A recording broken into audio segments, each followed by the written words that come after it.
Quais são os objetivos da Sanepar em relação ao meio ambiente e à sociedade? Primeiro, a palavra hoje é sustentabilidade. Né? E é um conceito muito amplo, sustentabilidade, porque ela vai, sustentabilidade está em tudo. Né? E para a Sanepar, tá, vai desde o conceito econômico, né, fornecer um serviço, os serviços que nós fornecemos tem que estar dentro desse critério e ele tem que ser sustentável economicamente, ambientalmente, né? Então, seguindo as leis ambientais. Se você me perguntasse como a Sanepar encara isso, nós temos unidades específicas, tá? Dedicadas só à questão de regularização de leis ambientais, de licenciamentos, né? É uma área grande, porque hoje nós temos um número grande de estações de tratamento de água, esgoto, levatórias, todas elas necessitando um acompanhamento específico. Né? Esses números, se houver depois curiosidade para vocês, o João passa. Né? Então, o objetivo da Sanepar, ela pode ser descrito nas nossas políticas, na nossa política ambiental e a nossa política de qualidade ali. Ó.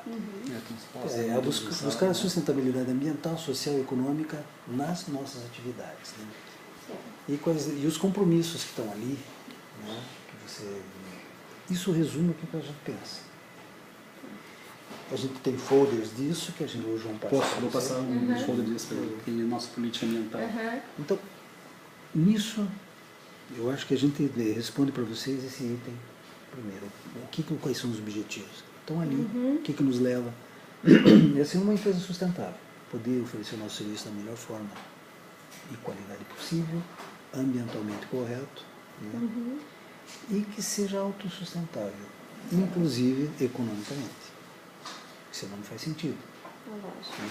Não existe, tá? Almoço é surrado, né? Não existe almoço sem ter alguém que forneça, ou pague, ou produza. Né? Então é mais ou menos dentro dessa linha. O que motivou a Sanepar a gerenciar resíduos e com isso ao ter de Cianorte? A lei 12.305, que foi a lei de 2010, é a lei que estabelece o Plano Nacional de Resíduos Sólidos. A lei de saneamento ela é um pouco anterior, né? A 14.000... A 11.445 de saneamento e a lei de recursos hídricos é a 9.433, que é de 97. Tem a 14, depois dá uma olhadinha, que tem a 14.000 que estabeleceu, deu uma visão ampla, o que o plano veio depois regularizou. Depois a gente pode ver até o detalhe do 12.305. Mas, nessa lei de saneamento, ela estabelece 4 pilares de sustentação do saneamento. Água, esgoto, tá? Resíduos sólidos e drenagem urbana. Tá? Como uma empresa de saneamento, tá? Nós temos como dever atuar nessas 4 áreas. Água e esgoto nós já estamos atuando e as leis que regem essas atividades, elas estão consolidadas e vêm há muito tempo. Resíduo sólido carecia de uma lei, de um ordenamento, para que a gente, como empresa, pudesse entrar. Não só nós, empresa pública, mas a iniciativa privada também. O próprio município trabalhar dentro de regras claras, com penalidades para quem não siga isso. Né? Dentro desse conceito, a gente, e tendo a visão ambiental disso também, porque afinal de contas, o resultado de um aterro sanitário ou o que se produz com resíduos, o churume é altamente contaminante. Tá? E isso tem que ter a ver com o meio ambiente e com a água. E a nossa matéria-prima é a água. Então isso se encaixa dentro daquilo que a gente enxerga dentro da própria missão nossa. Né? Quando isso se ordenou, a empresa teve condições, não só nós, mas como toda a sociedade, como as empresas privadas, viram que tinham condições de se estabelecer formalmente. Tá? Porque ninguém investe sem ter sustentabilidade econômica. Né? A lei veio e ordenou, Nós, antevendo isso, nós já trabalhávamos em Cianorte com um projeto piloto com coleta e recuperação do aterro, cuidando da disposição final. Com isso, a gente estava se preparando, conhecendo, né, adquirindo conhecimento. Né. Quando a lei se estabeleceu, a gente, através da gestão desse novo governo, resolveu, dentro da empresa, de criar se expandir, criando uma unidade, uma gerência específica, né? Primeiramente como gerência, porque o número de atividade, de unidades em atividade era Cianorte e Apucarana, nós tínhamos, então ainda não tinha uma necessidade de uma unidade grande, coisa que já está mudando isso. Nós vamos ter que nos mudar daqui, porque a área está ficando pequena, boa parte do nosso pessoal está lotado no interior. Isso é que nos motivou. Tá? É um negócio, é saúde pública, é meio ambiente. E depois dessa lei, dificultou a viabilidade econômica? Ajudou? Você acha que a lei não tocou nisso? Resíduo sólido, o que ela fez? Ela estabeleceu a realidade. Né?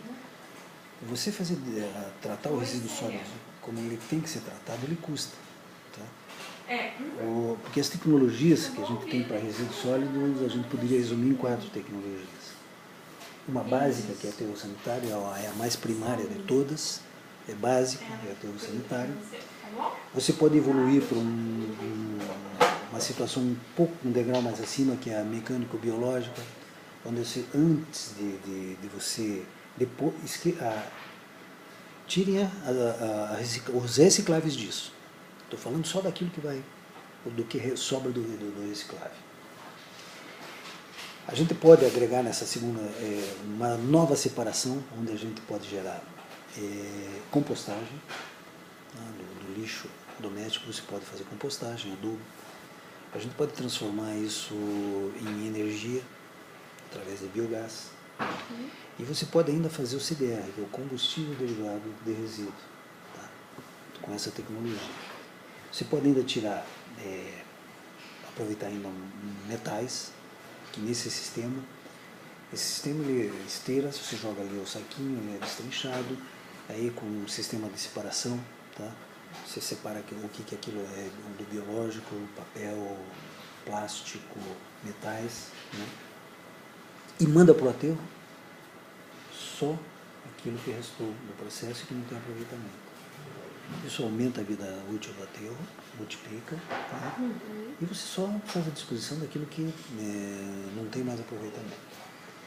Aí tem uma terceira, vamos dizer, solução, que é incineração. A incineração, ela tem problemas, porque ao incinerar o resíduo você gera gases altamente tóxicos. Os furanos, principalmente, são os gases de grande consequências ambientais grandes. E ao você optar por uma incineração, ela tem um custo muito alto. A gente usa uma figura para vocês terem ideia disso. Se uma unidade é incineradora, você precisa de 3 unidades de alto custo só para você adequar os gases, filtrar, compensar isso. Não pode queimar e jogar, né? Não. E tem uma quarta, que seria o que a gente chama de solução final. Por que solução final? Que é o plasma térmico. Oi, bom? Simone. Tudo bem? Tudo bem? Tudo bem, Simone? Seja bem-vindo. Obrigada. Tudo bom? João. Tudo bem? Então, o plasma térmico seria a solução final. Por quê? Você pode colocar qualquer coisa, né? Desculpe, antes disso, a gente tem ainda a pirólise, que é uma incineração sem a presença de oxigênio. Para vocês entenderem... Dá para como queimar você sem faz... oxigênio? Sim. Você utiliza gases. O carvão é feito dessa forma. Bem que é feito o carvão. Você põe dentro daqueles fornos que você sempre vê e você põe o calor, você estabelece o calor. Dentro ele vira carvão, mas não é combustível. Ele não foi submetido a uma queima. Então, esse você incinera, entre aspas, sem presença de oxigênio, com gás. E o plasma térmico é um maçarico gigante, enorme. Você joga o lixo lá e ele se transforma em pequenas rochas, que geram um gás que é aproveitado no próprio sistema, água que você trata, essa água com contaminantes, evidentemente, e gera uma rocha parecida com rocha vulcânica. Né?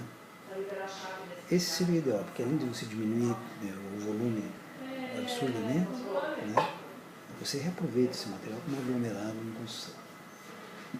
Só que custa muito. Países com poder aquisitivo muito grande pensam duas vezes.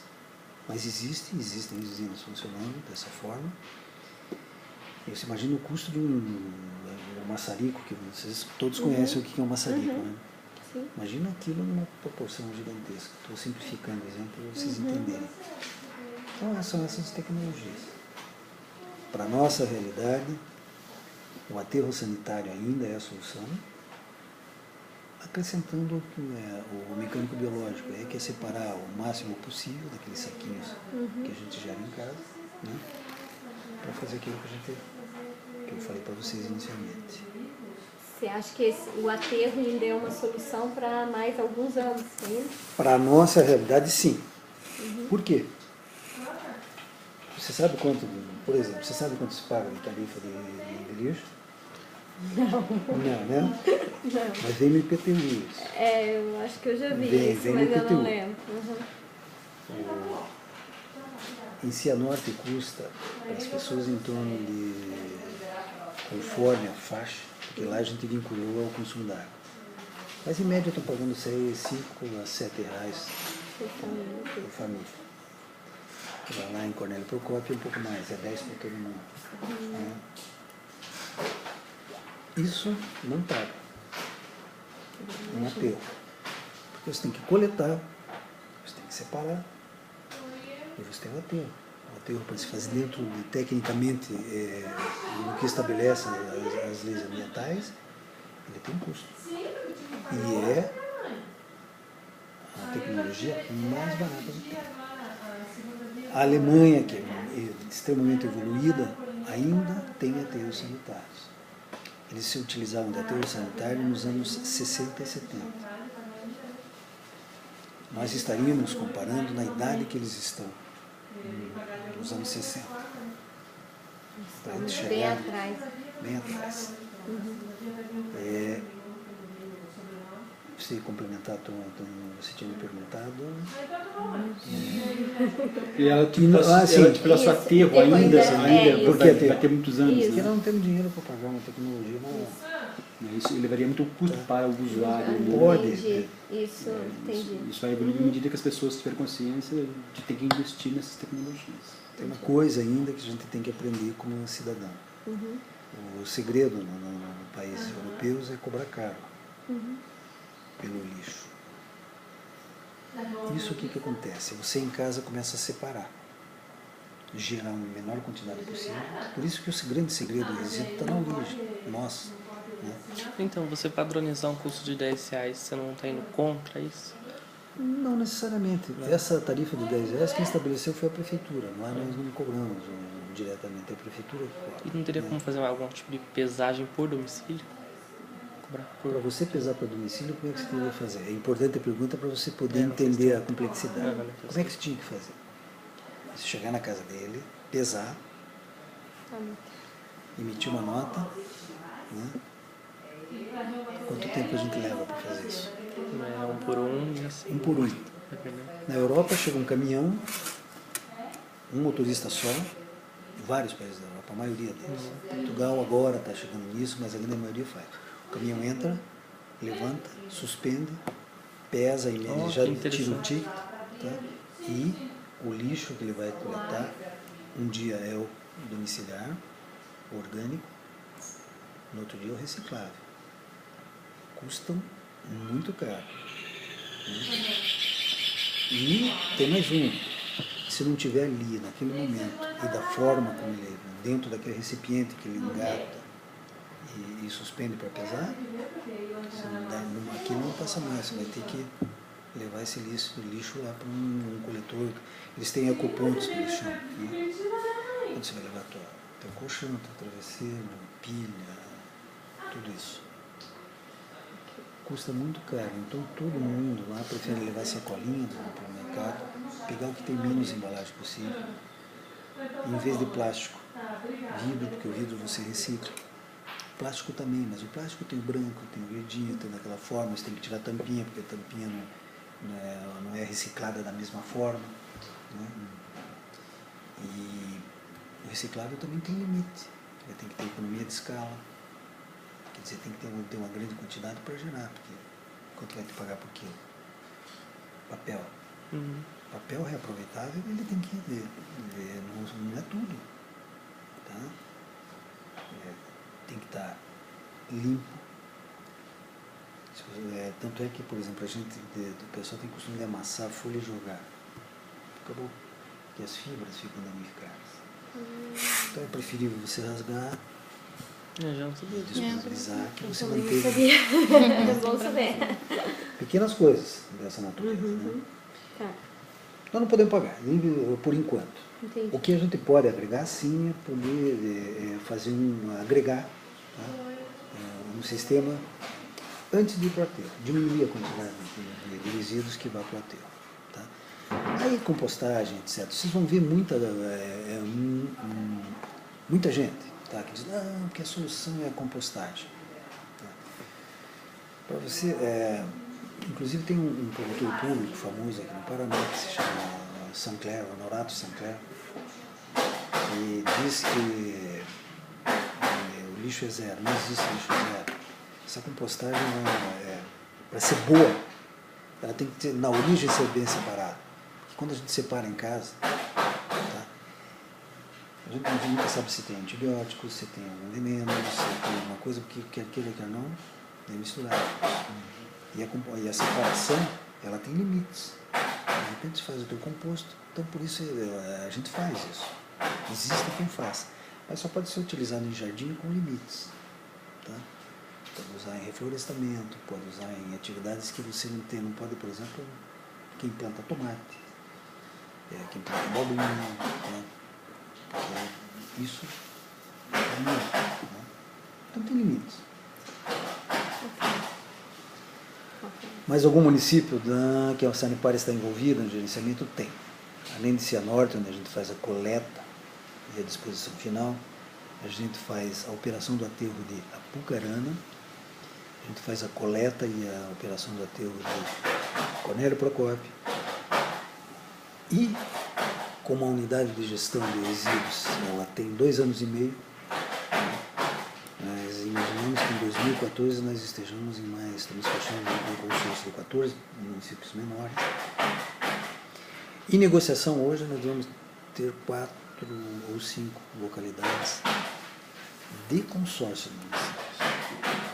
Porque um município pequeno sozinho ele não tem viabilidade econômica. Quando você opera um aterro, você tem uma área, você tem que manter um equipamento para estar fazendo a cobertura diária disso, para não ver urubu, não ver garcinha, não ver rato, né? Isso tem custo. O município pequeno não paga isso. Hoje a Sanepar trabalha muito nessa linha de consórcios, né? A gente sempre procura oferecer serviço consorciado, vários municípios, não só para diminuir a quantidade. Lembrando também, Domingos, que lá em Cianorte, além do município de Cianorte, a gente também recebe resíduos da isso de Terra Boa e São Tomé também. Então são 3 municípios num único aterro. Também é interessante lembrar. Isso mesmo, bem lembrar. Então a Apucarana é outro aterro. Em um outro município. Em outro município, só eles. E Cornélio também. Isso daqui é Cianorte, para vocês terem uma ideia. Tá? E isso aqui é Apucarana. Apucarana nós estamos recuperando porque era um lixão de muito tempo. E para a gente recuperar um lixão, ele custa muito e demora muito. Tá. A distância de cidade dá uns 140 quilômetros. Então lá estão nossos caminhões lá em Cianorte, o aterro, as lagoas de tratamento, o equipamento. Mas o Oceanorte ele atende Cornélio Procópio? Não. Geograficamente, o Cianorte está aqui, Cornélio está na outra ponta do Paraná. Cada um é um aterro, Cada um é um aterro. Cada um Cianorte atende mais 2 municípios que são ao redor. Que é Terra Boa O e Santo Tomé. limite Terra Boa é e Santo 50 Tomé, quilômetros. Depois Tá. disso, o caminhão faz uma viagem para levar. Não é inviável. Inviável. Cornélio Tá. Procópio, a tendência é atender a região. Entendi. É cobrado também na conta de água? Apucarana, São Tomé? Não existe Padrão. uma forma padrão. Tá? Depende da prefeitura. Depende da negociação que houve. Tá. Então, pode ou não ser cobrado na qualidade. Hoje nós cobramos tarifa de resíduos sólidos em sistemas que a gente não opera. A prefeitura achou uma forma melhor de pagar. O IPTU da unidade de imprensa é muito grande. Então, as pessoas fingem que pagam, o município finge que dá um tratamento adequado e vira lixão.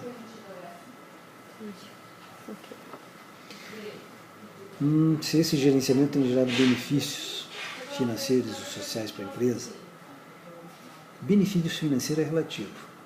Tem que gerar resultado financeiro para que se auto-invista.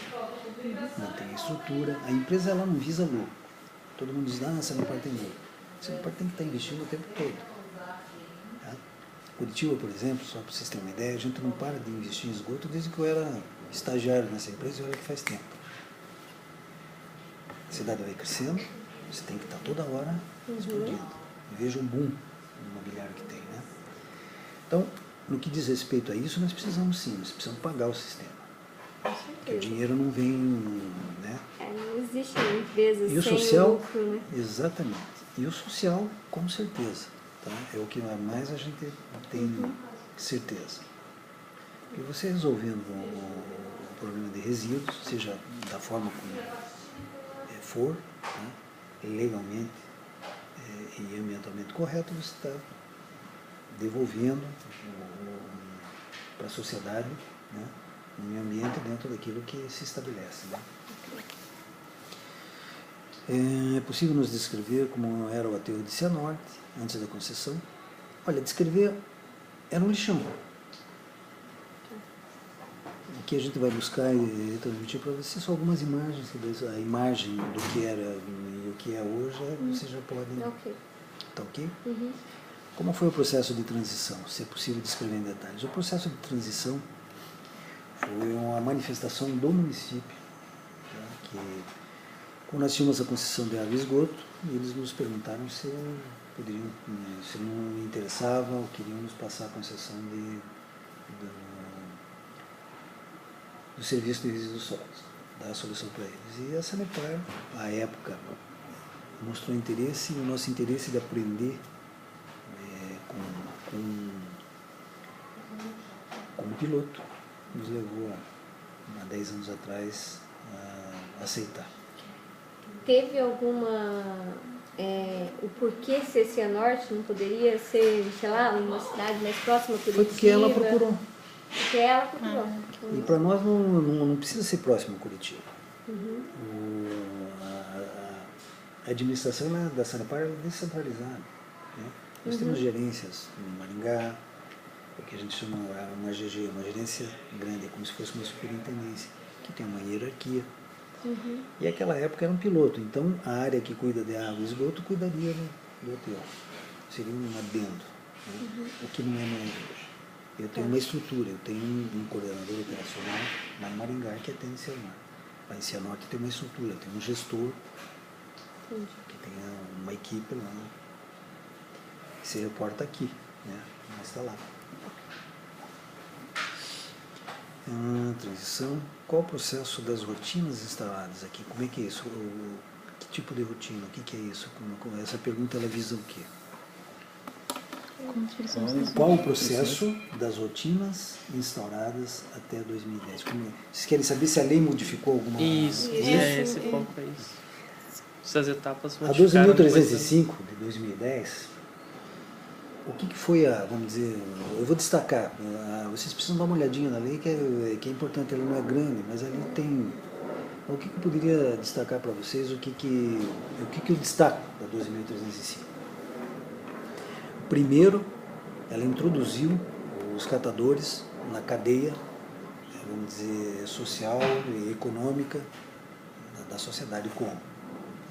Todo reciclável é destinado a uma associação de catadores, legalmente constituída, é deles.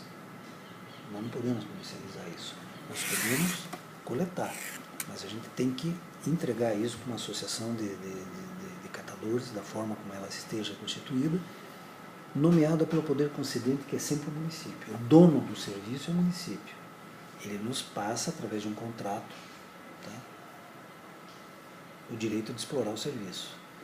Mais o reciclável para o catador. A introdução do catador foi uma dos itens importantes disso. A penalização do gestor público pela má gestão de resíduos. Então o prefeito agora não escapa. É ele que responde pessoalmente se ele não estiver cumprindo a lei. Tá? É a pessoa física do prefeito, ou de gestor, ou alguém. Né? Isso acontece conosco. Tá? Se eu tenho concessão do município para fazer a gestão do aterro, se tiver com problema no IAP, essas coisas, sou eu que respondo, junto com a hierarquia. Né? Então tem um responsável. Então, essas são duas que eu destacaria. Se vocês darem uma olhadinha na lei, tá? Vocês vão ver o que a mudança desse ordenamento também direcionou para que os municípios se consorciassem. Porque durante todos esses anos a gente já financiou aterro, o governo do estado já financiou um monte de aterro sanitário, dinheiro para fazer o aterro para pequenos municípios, que não adianta. Em 1, 2 anos vira lixão, porque não tem sustentabilidade econômica. O município não pode pagar o que custa. Em compensação, se você reunir 14 municípios, vocês já vão entender o porquê disso.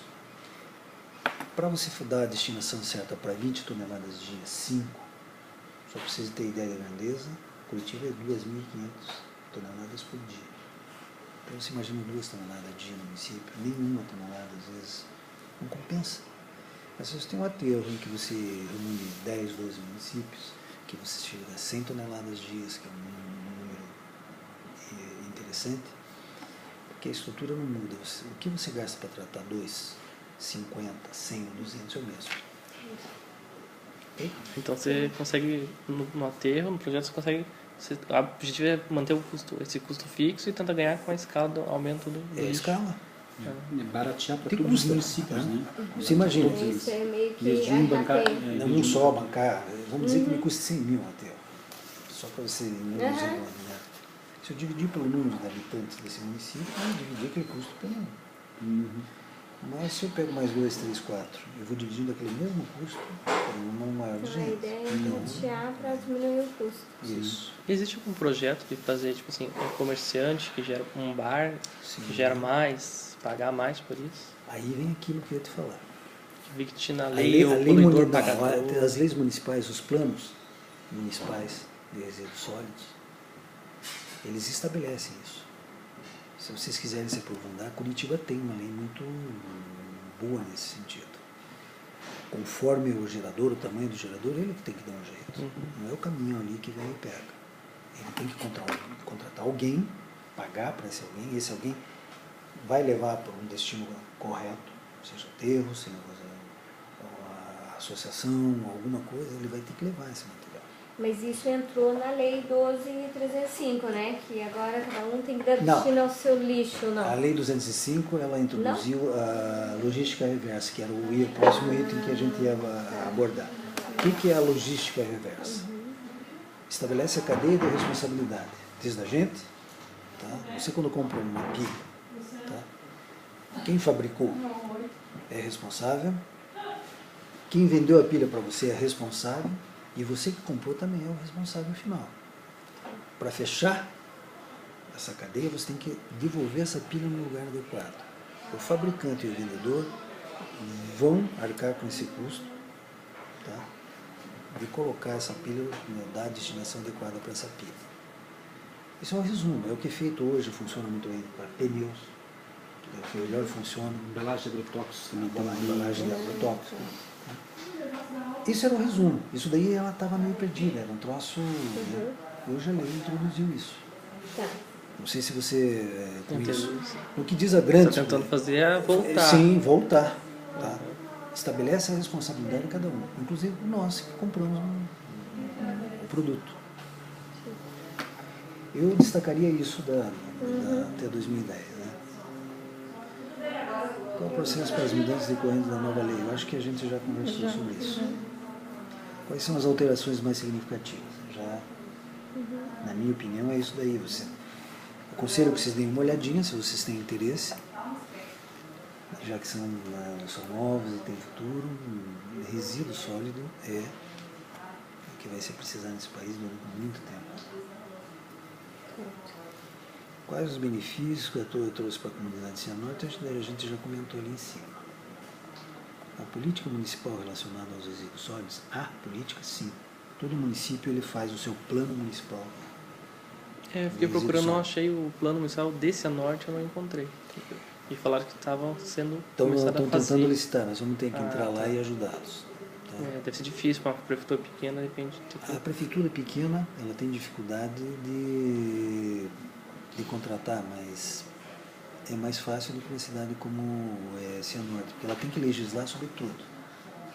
Resíduo de saúde, não somos nós que pegamos, tem uma legislação específica, tem que ser dada uma destinação específica, e o município tem que estabelecer isso. Tem matriz para isso?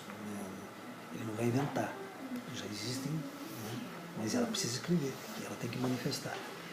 Resíduos industriais, resíduos da construção civil, principalmente, tudo isso tem que ser... E tudo é separado, né? Tudo. Eu achei, no início, que a Sanepar fazia todos esses... Não. Esse Na verdade, a serviço. gente trabalha com os resíduos sólidos urbanos, ou seja, domésticos. Teve um motivo específico para a Sanepar não querer tratar resíduos industriais, que em Cianorte deve ter muito? Não pelo seguinte, isso nós estamos pensando nisso. Porque ao mesmo tempo, é uma coisa que nós vamos começar a trabalhar agora, internamente nós precisamos dar um destino para as nossas estações de tratamento de esgoto geram lodo. Um sistema de gradeamento, você imagina o que deve ir para uma estação de tratamento. Né? Nós temos que dar uma destinação para isso.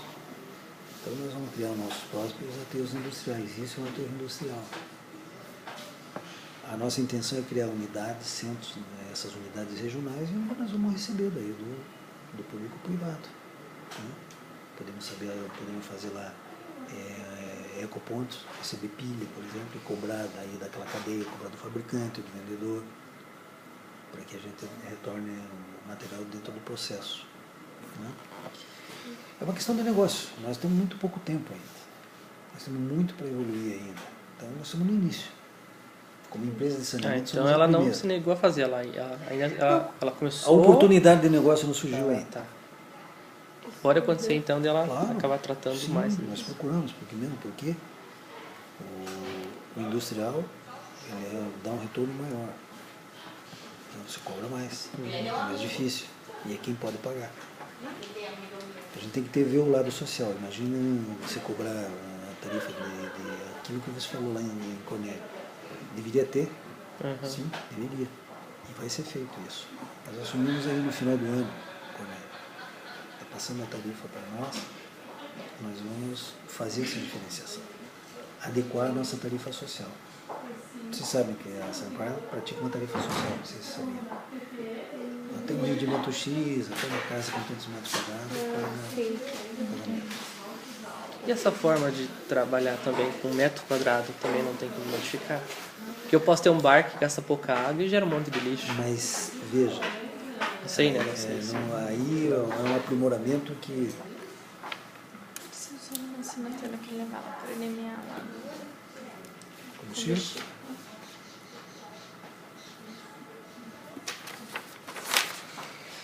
Isso tem que ser estudado. Por isso a nossa área comercial ela fica rodando. Isso funciona bem em água e esgoto. A unidade de resíduos é coisa nova dentro da empresa, então você tem que fazer toda uma adaptação ainda. O nosso sistema de logística, a informática da empresa tem que se adaptar. Então a área comercial é que vai fazer isso. A gente identificou o consumo ou o bar, vai lá e vai fazer uma avaliação. Isso representa 10%. Então é identificar. Essa é uma política comercial que se estabelece depois. Mas sim, é diferenciado. É questão de O grande aprimorar o que já se consumidor, faz. ele vai levar no nosso aterro, lá ele vai pôr, como acontece a norte. O grande vai com o caminhão, pesa o caminhão na entrada, Caminhão o aterro tem dele, uma balança. caminhão deles. Caminhão deles, ou contratado, quem que seja. Pesa,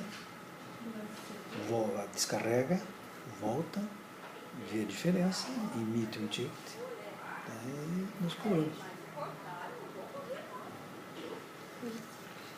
E dá pra ter certeza que esse caminhão tá só jogando coisas? É verificado. É. Sim.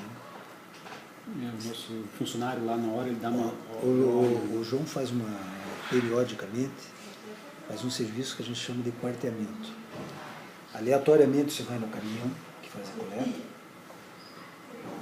escolhe, explica você que faz isso. É isso, o caminhão chega no aterro, ele vaza, a gente chama de vazar, quando solta todo o lixo. Daí, a gente pega pontos aleatórios, sacolas de lixo aleatoriamente, em vários pontos, em várias alturas daquela pilha, né? Separa e depois a gente abre e classifica todo o resíduo daquele monte. Né? Tá. Quanto que vem... Então é por amostra. É, por amostragem. Por amostra. Quanto que vem de plástico, quanto que vem de metal, quanto que vem de orgânico, quanto que vem de vidro, né? E isso para cada setor, porque o município é dividido em 11 setores de coleta. Para cada setor a gente faz essa amostragem. Isso e essa amostragem é feito, tem um tempo? A gente está fazendo em torno de a cada 6 meses. Tá. Aí vocês tiram um percentual Isso. de vidro, papel... Do quanto que ainda está aqui. Isso se chama gravimetria. Isso é uma avaliação do que está chegando, do que o percentual de reciclados que ainda está chegando. Aí você mede a tua eficiência, ou a eficiência de como está sendo feito a separação, a reciclagem. Né? Tem café e tem bolacha. Se fiquem à vontade, não é só para ver. Vamos em frente?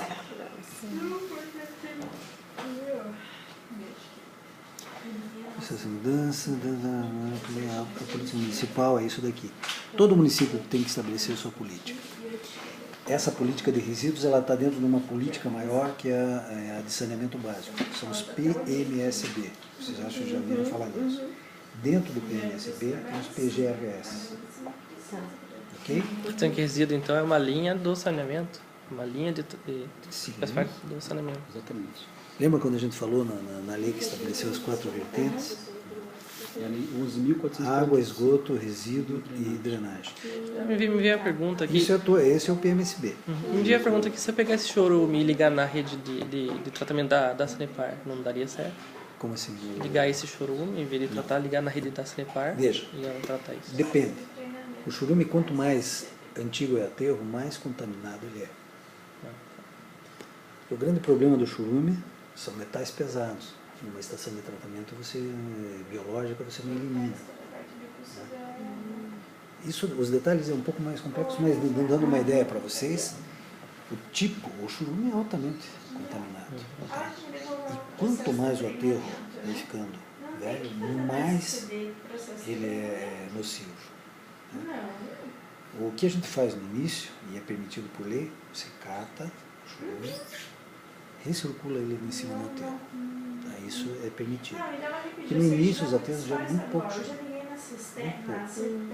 À medida que ele vai crescendo, envelhecendo, aí você começa. Daí você faz tratamento com lagoas. Né?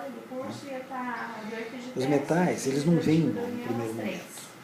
Tanto é que, se você levar para uma estação de tratamento de esgoto, num volume que não comprometa o volume que está chegando, tá? Você não tenha uma quantidade tão grande, é possível. Mas sempre medindo o volume de metais pesados que você tem nesse churume. Não, tá bom. Ou você não devolve a minha. Respondi? Tá bom? Então tá bom, obrigada. O 10, acho que foi falado o 10. Quais os benefícios que o aterro trouxe? Acho que a gente conversou. O benefício primeiro, tá? Uma coleta ordenada, né? A certeza que você está dando a destinação e menos incômodo para a prefeitura. Nós estamos legalmente, não tem que estar enfrentando multa, não tem que estar enfrentando. Você delega. E está vendo operado e começa a cobrar da gente. A prefeitura terceiriza ou contrata alguém que faça esse serviço para eles. O benefício da cidade é ter o seu resíduo bem destinado e coletado adequadamente. E a população entendeu que o lixo... Porque talvez a pessoa coloca ali e não entendeu ainda. Ela entendeu que não, que o lixo dela está sendo tratado, que não está indo pro lixão. Periodicamente a gente tem que fazer aquilo que é indispensável. Você lembra da família Folhas aqui em Curitiba? Ou é muito tempo? Não. Eu lembro. Você lembra, né? Que tinha folhinha e tal. Sim. Educação ambiental. A imagem eu lembro, não lembro esse nome. Era a educação ambiental. Você tem que ir nas escolas, que é onde dá mais resultado. Tá? Onde a criança pega o pai, não joga aqui, vamos fazer desse jeito. Você começa a introduzir na população, no costume, tá? Com campanhas periódicas, incentiva a separar. Né? Sim. Aí você alcança o objetivo. Eu acho que o Paraná está bem evoluído nessa parte Veja. de coleta seletiva, da reciclagem. Até eu comentei com eles, porque eu não sou do Paraná, eu sou de Minas. Você é mineira? Eu sou mineira. Então, assim, pelo menos da minha cidade, que é interior, até hoje não existe a coleta seletiva e nem o costume. Isso me incomoda muito, porque eu vou pra lá, é todo mundo jogando no mesmo lixo, isso aí me incomoda bastante, porque eu acostumei aqui, né? A gente tem ainda problema em cidades menores, mas eu te digo que é muito mais fácil para nós, através da educação ambiental, ter resultados aqui, né? Porque, afinal de contas, Curitiba influenciou muito isso. Sim. Mas está precisando de novo, a cidade precisa de mais. Tá? Os costumes não são os mesmos, né? As pessoas que vêm, muita gente precisam. fora, com Então, sem isso esse é costume. Nós mesmos, lá em Cianorte, nós chegamos que o tempo vai passando, as coisas vão relaxam, né? A gente estabeleceu como meta agora a ISO 14001 no aterro de Cianorte, e o próximo passo, no segundo semestre, a gente está com a coleta aprimorada, com a introdução de algumas outras melhorias, né? O caminhão monitorado, para a gente saber exatamente o que foi passado naquele horário, né? Para a gente poder vigiar, a palavra não é vigiar, é monitorar. Né? Então isso. Agora, são campanhas periódicas que nos mostram o resultado, que é aferido através da gravimetria. Ou visualmente, quando começa a chegar no aterro, coisas que não precisam chegar. Política estadual existe. Tá? Nós participamos aí da elaboração da política estadual. Eu não sei se já está publicada, João. Já foi publicada. Existe. Se eu ver, a Sambar pensa em relação ao Estado do Paraná. A gente participou da elaboração. Então, como eu falei, não existe segredo nisso. Existe uma lei que nos dá diretriz, que é a Lei de Saneamento e o Plano Nacional. Então você segue o que se estabelece. E com algumas variações aí do tipo, a nossa estabeleceu que uma das formas da gente ordenar era dividir o Estado em 20 regiões. Tá? 22, né, regionalizações. Então o que o Estado está terminando esse trabalho? Ele dividiu possíveis arranjos de municípios. Então ele estabeleceu como premissa básica o seguinte: olha, essa divisão aqui não é obrigatória, mas é uma sugestão que o Estado, é a política do Estado para essa região. Então isso aglomera municípios, põe um município sede. Né? Isso ordena, tá? Dá o caminho. Né? E mais a própria lei, e derivadas da lei, uma série de outras consequências dessa lei. Então, existe assim. A Sanepar tem alguma crítica ao plano ou alguma coisa? Não. Depois do aterro não houve nenhum problema? Assim, a gente achou que talvez nesse artigo... Do qual? Do plano nacional? Isso, ou da política estadual. Tipo, acho política que alguma estadual, coisa não. podia ter sido trabalhada diferente, visivelmente assim, não? Não, porque de alguma forma a gente pôde opinar na elaboração. Tá. O Estado ouviu, então, Ouviu. o pensamento da Sanepar. Ouviu. Ele ouviu a sociedade. Né? Então, não foi uma imposição. Tá. Então não teve um choque após a política nacional, não teve um choque entre a Sanepar e o que não. Nem importa. Né? A lei federal, ela dá as diretrizes para você, a partir daquilo, tá, se adequar. Mas quando saiu a lei federal, a Sanepar não tomou nenhum choque com a lei federal 12.3. Você não pode ter choque, você tem que se adequar. Né? Acho que para ser não houve assim, grandes impactos. Tá. Choque, Não. você diz. Eu acho que eles. Para responder a tua pergunta, eu vou te dar uma resposta. Nós, nos anos 80, nós éramos o estado que tinha o maior número de estações de tratamento de esgoto. Tá? E a lei, à época, ela tinha um nível de exigência X para os efluentes. Essa lei mudou com o NEMA 20. Com o NEMA 20 de 86. De 86, né? 86 foi com o NEMA 20. Depois ele veio se aprimorando. Isso, né? Mudaram as exigências. Nossas estações não atendiam mais. Tá? Mas nós fizemos um investimento ao longo de 15, 20 anos dentro de um padrão. Aí você tem que fazer tudo novo. É isso que eu tô pensando. De alguma forma nós fomos penalizados porque estados que não tinham começaram a fazer já dentro dessa... Não, tínhamos que fazer reforma de casa. Né? E nisso você perde espaço. Com aterro isso não isso aconteceu. vem a Polícia Federal e nos ferra. Né? Essas coisas aí. O histórico não é analisado. Mas quem está na chuva né, tem que se adaptar. Isso com aterro isso não aconteceu.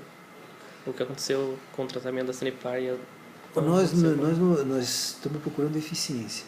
Se você tinha que entregar com 20, agora você não pode mais entregar com 20, tem que entregar com 5, por exemplo, com 2. Estou dando um número para você ter ideia que é uma escala. Né? Está se projetando, então, Sim. Melhor do que a lei previa. Nós temos uma estação de tratamento de esgoto, que é ET Belém, que é um sistema holandês. Quando ele veio para cá, não existia nenhuma outra cidade. Ela continua eficiente até agora, só que a cidade aumentou quanto? Né? E com o tempo você vai perdendo eficiência. Né? Quando ela funcionava, ela devolvia para o meio ambiente uma qualidade que muito acima do que nos exigia. Hoje, conforme o dia, nós temos um problema. Porque se vocês analisarem, imagine como é que funciona isso numa casa, de vocês. De manhã cedo todo mundo toma banho e faz uso do banheiro, de maneira geral. Né? Quando volta, a mesma coisa. Então tem picos. Né? E você tem que se dimensionar para o máximo, nunca para a média. Né? Só que você não cansa, você vai indo. Né? Tanto é que nós estamos licitando agora, nós vamos retomar, eu acredito que no segundo semestre começam as obras de adequação da Belém. Assim como em Londrina, no lugar complexo. Então, o que a Sanepar pensa em relação à nova Política Nacional de Resíduos Sólidos, a 12.305 e seu decreto? O que nós pensamos, aí é muito pessoal isso. Né? Ali ainda bem, ela ficou 20 anos no Congresso, mais de 20 anos para ser aprovada. Tá? Muitos interesses podem ter sido contrariados, mas tinha que vir, senão a gente ia ficar nessa mesmice, país de quarto, quinto mundo, a nível de países africanos, não denegrindo, mas é a realidade deles. Essa lei pôs ordem na casa, literalmente. Eu pessoalmente tenho uma crítica. A introdução dos catadores, ela foi feita de uma maneira paternalista e imaginando que eles vão ser sempre catadores. Isso que eu estou pensando. Porque a empresa ela pegou o lado ruim e o lado bom, que é o que gera dinheiro, foi dado ao catador. Né? Na verdade, poderia... A ideia a princípio, se vocês analisarem, ela não é ruim, ela é bem intencionada. Agora, se você analisar pelo lado político, né, você manipula isso. Uma associação bem constituída, dirigida por eles mesmos, tá, que começa a dar lucro, a segunda geração desse pessoal vai vir já um profissional, ele pode introduzir nessa sociedade engenheiros, técnicos, né, mundo dessa comunidade. Até aí, filosoficamente, é muito bom. Só que daí não vão ser mais catadores, e é isso que a lei deveria. Sim. Mas ela não entende que a cooperativa será sempre a coitada, será sempre necessitada. Essa história do coitadinho. O catador tem dois tipos. Tá? Aquele que vai para frente é 10%. E o outro não quer sair das ruas. É o estilo de vida daquele. É difícil você colocar esse cidadão dentro de uma regra. Né? Ele quer levantar a hora que ele quer. quer voltar a hora. Então ele não se enquadra dentro. Consegue-se, tem sucesso. A gente tem cooperativas e demonstra que existe, vamos dizer, uma efetividade disso. Agora não se pensa, vão continuar catadores o resto da vida? Vão continuar sem terra o resto da vida? Não pode, né? Tem que evoluir. Sim. Quais as expectativas futuras do Cianorte? A expectativa é o que nós queremos fazer do Cianorte. O primeiro passo foi a ISO 14000. O próximo passo nós vamos introduzir uma nova tecnologia. Para isso nós temos intenções de abrir o nosso leque, trazer mais municípios ali para Cianorte, onde a gente possa fazer um pré-tratamento, tá? Pelo que eu expliquei para vocês como tecnologia, e a gente mandar para o aterro o mínimo possível. Para isso nós precisamos ter economia de escala. Precisa ter mais gente pagando para a gente não aumentar e poder dar um serviço melhor. E o que nós esperamos como um todo é poder estender o nosso serviço, junto com a iniciativa privada. A gente não concorre, a gente pode estar junto, eles cuidam do negócio deles, do nosso, e da melhor forma possível, introduzindo nova tecnologia, sim, só que gradativamente. Né? A gente escuta muita crítica. Nós somos criticados e a gente sempre encara isso como normal. Em que sentido? É muito fácil a gente sentar. O aterro, a forma... Criticado do modo geral, né? Hoje a gente é criticado porque nós estamos nos metendo nesse negócio. Uhum. Por que não dá para o setor privado? É isso. Ou por que não dá para... Tem uma filosofia que a gente tem que dar para os catadores fazer isso. Tá? O município não entrega os resíduos, não é só o reciclado, dá para o catador. É evidente que isso não funciona. Mas eles não têm condições... Isso, falando com pessoas como vocês, que têm uma noção nem já de conhecimento para diferenciada, tratar um assunto desse, né? Imagina. Mas a gente escuta isso. Vai levar porque a gente ganha demais. Né? Essa é sempre uma coisa que a gente vai ouvir. Cabe a nós provarmos com eficiência, com serviço, que não é bem assim. Mas para a Sanepar, assim, eu vejo como interessante unir os dois, porque vocês estão, vamos dizer, resolvendo o problema da água em si, né? Nós, do meio ambiente como um todo. Isso. Né? Esse é o pensamento. Pode ser demagógico? Não. Não é real. Tem que ter retorno? Com certeza que tem que ter retorno. Pagar o meu salário do João, ou do meu gestor do aterro, né? Ou mesmo daquele mais humilde que está lá fazendo as canaletas no aterro, fazendo a captação, porque vem o vento, às vezes espalha material, né? Para pagar isso. Pagar ou reinvestir. Né? Tudo que é de graça não tem continuidade. Certo. E as críticas vêm de que parte? A população, alguma associação? Não, a questão de resíduos sólidos é muito concorrida, por incrível que pareça. Né? Tem os interesses políticos, né? Tem quem interessa que os catadores sejam manipulados como massa de manobra, então tudo é do catador, coitadinho, essas coisas que a gente vê aí. Né? Isso interfere no nosso trabalho. A gente está todo o tempo provando, sempre a mesma coisa. Então vai à audiência pública, a gente escuta cada besteira, e daí você não vai discutir com quem não tem um conhecimento adequado. Eu li que em 2002 uma vereadora não queria porque entendeu que a Sanepar poderia explorar a Cianorte. A Sanepar entende que poderia... que aconteceu isso só porque cobra isso mínimo.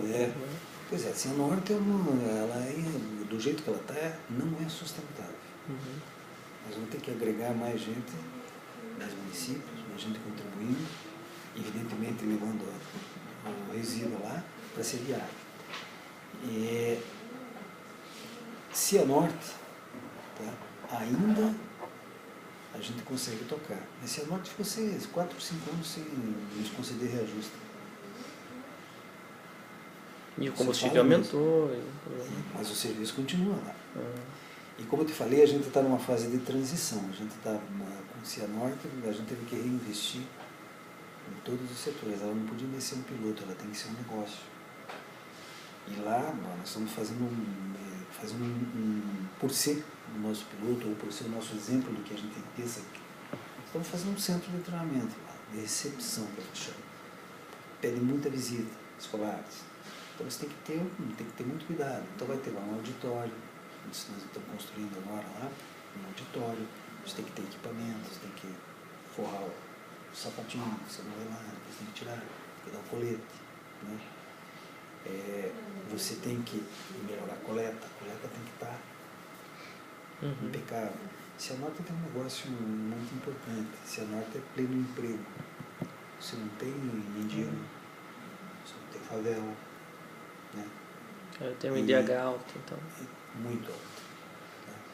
Então quem vai trabalhar nele ali? O pessoal lá chama de curva de rio, né? Quem rosca em qualquer lugar, nada que tem problema com a justiça.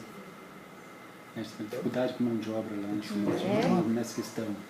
Uma cidade industrializada, né? Tem muito fazer emprego. Por causa que ela tem muita indústria. Nem todos querem trabalhar com Mas usando isso aí de ser uma cidade pleno emprego, não daria para tentar rever a forma de cobrar, de fato, ou rever a forma de cobrar? A forma de cobrar, ela não. A forma de cobrar, ela, na minha opinião, ela está adequada. É como que é exatamente a forma de cobrar? É socialmente correto. Quem pode pagar mais, paga mais. Quem pode pagar, não pode pagar, paga também, mas menos, bem menos. Você não pode, nunca a gente pode dar as coisas de graça para ninguém. Senão não tem valor. Isso é com serviço. Você imagina você não cobrar o camarada, ele não vai dar valor para água como? Vai desperdiçar. Tá? Aí não tem desperdiça, né? Pagando, já desperdiça. Né? Eu concordo também. Essa é a então lá é realidade cobrado. do O que precisa é pagar aquilo necessário. Nem mais nem menos. E existe a possibilidade, nem que se fosse em planejamento, existe alguma possibilidade de fazer igual a Europa faz? De fazer daquele jeito? Já. Nós aqui ficamos recebendo, agora diminuiu muito, mas nós recebíamos no início aqui 4, 5. Oferta de tecnologia. Empresas que vinham oferecer os tipos de serviço. Então tecnologia tem já para fazer isso? Tecnologia que tem no monte. Tá? A um preço alto. Muito alto. Não é alto, é muito. É inviável. Você vê o que se faz no Japão, o que se faz na Itália. Lá se cobra alto também. Isso fez. Lá cobra-se muito alto. Por isso o cara trata de pôr o menos de lixo. Lá tem o costume de fazer uma coisa que aqui parece... A minha mulher faz isso com minhoca. Com minhoca, aquilo porque pesa. Casca de laranja, aquelas comida, resto de comida, pesa e custa caro. Então você põe no minhoca, tá? Isso é normal, você vai ter... Isso é normal lá fazer isso. Cada um vai achando uma maneira de se adequar a essa situação. Para não ter que pagar por esse lixo. Então ainda o que você tem que trabalhar... A disciplina deles também é diferente da nossa. Né? Isso já é cultural. Né? Funciona. Então eles trabalham forte a não geração lá. E aqui ainda não trabalham. O segredo de tudo geração. Tá na geração. Sim, com certeza. Eu conheci uma alemã que é assim, ela não usa copo. Usa copo de vidro, né? De vidro, ou a copo... canequinha dela. Canequinha, eles não usam de plástico de maneira alguma. E não deixam os filhos usar também. Porque é cultura, né? Você vai perguntar se nós estamos sendo sustentáveis. Mais ou menos, porque a minha está ali. Mas é cultural, né? É meio cultural, mas eles são mais... Eles pensam mais, né? E teria como separar só o orgânico? A Sanepar teria como fazer, não sei, imaginando um grande minhocário para essa cidade, colocar só orgânico e colocar o outro lixo de banheiro, essas coisas, realmente no aterro. Veja, lá é uma questão de você combinar com a sociedade. Então você combina com a sociedade o seguinte: separe aquilo que é o lixo seco do lixo úmido. Entenda como lixo seco tem gente que faz de duas formas. Aquilo que é de banheiro, é papel que não vai servir, aquilo tem uma destinação. Tá? O lixo úmido também tem outra destinação. Eles fazem de 3 coletas, dependendo da cidade. E o reciclável. Né? E aquele que não tem. Ó, a fralda tem um aproveitamento, não tem como. Você não pode queimar a fralda. Não, eu sei. Porque eu não... Aí o que você faz? Você pode dar um tratamento para isso. Tá? Pode incinerar, eles incineram, eles têm incineradores lá, um custo altíssimo, mas tem. Aonde? Na Itália Tá. tem muito, na Alemanha tem, estão diminuindo, porque eles há muitos anos já estavam fazendo isso e começou a ter problema, né? Começa a monitorar o gás, né? O Japão, bastante. Inglaterra tem, a Espanha tem. Dos que eu conheço, tá? Eu conheço bem a Alemanha, bem. Conheço a Itália. A Espanha ainda não tive a oportunidade, mas é a mesma coisa. A comunidade europeia tem uma lei específica para eles, né? E não conheço o Japão, conheço do alto, do meio Tóquio, mas especificamente não. O João vai passar uma temporada no Japão, se especializando em resíduos. Mas acredito que lá também é muito incinerador também. Bastante incinerador. Até pelo pouco espaço físico que seria a grande população. Grande população. É isso. Você vai me perguntar por que compensa a coisa, não tem alternativa. Ou pagam ou se afundam no lixo. Nós ainda temos muito espaço. Né? Por isso que a gente tem que transformar esse país em aterro sanitário em todo lugar. Ele tem que partir para alguma coisa. No momento é isso. Ok? Vocês estão falando de que curso? Administração. Administração? É. Os três? Uhum. Lembra que... E onde caiu? E qual a matéria específica que pediu isso para vocês? Não, é que lá a gente tem um estudo de caso, né? Que a gente faz de uma empresa. Ah, E, se não me engano, no ano passado, né, a Unibrasil convidou nós aqui para irmos lá fazer uma palestra. Foi daí. E aí eu lembro Você foi? que eu vim de Cianorte direto e acabei indo para lá direto. Ah, tá. Eles participaram da palestra. Eles falaram que a gente não sabia que era essa Cianorte, lá que essa parte não teve. Isso, daí eles ouviram e tal, e se interessaram. Foi aí que surgiu. Tem uma questão que vocês falaram que vocês formalizaram a pesquisa, né, e vocês querem ter o retorno dessa palestra, é isso, né? Seria essa pesquisa aqui. Só isso mesmo, só isso mas é por suficiente. entrevista. Dá uma olhadinha naquilo que tem algumas coisas aí que... Mostrar, por exemplo, como era o aterro de Cianorte antes. Certo. Ele mostrou que agora tem uma área que foi reflorestada, né? Eu vi ali nos Aparece banhos. lá, aquela do fundo. Eu posso passar para eles, eu chego umas fotos ali antigas, posso mostrar para eles o que era antes e depois. Ok. E passo para vocês. Beleza. Que período que vocês estão? No 8º. Concluindo já, esse já é o... Esse já é o final. É o TCC. TCC, né? É. Na realidade, eu também sou bacharel em administração. É administração? Engenheiro e bacharel em administração. Não terminei ciências contábeis porque não tive mais paciência. Mas ainda dá tempo. Mas agora não compensa mais fazer o curso. Faz um MBA específico. Realmente.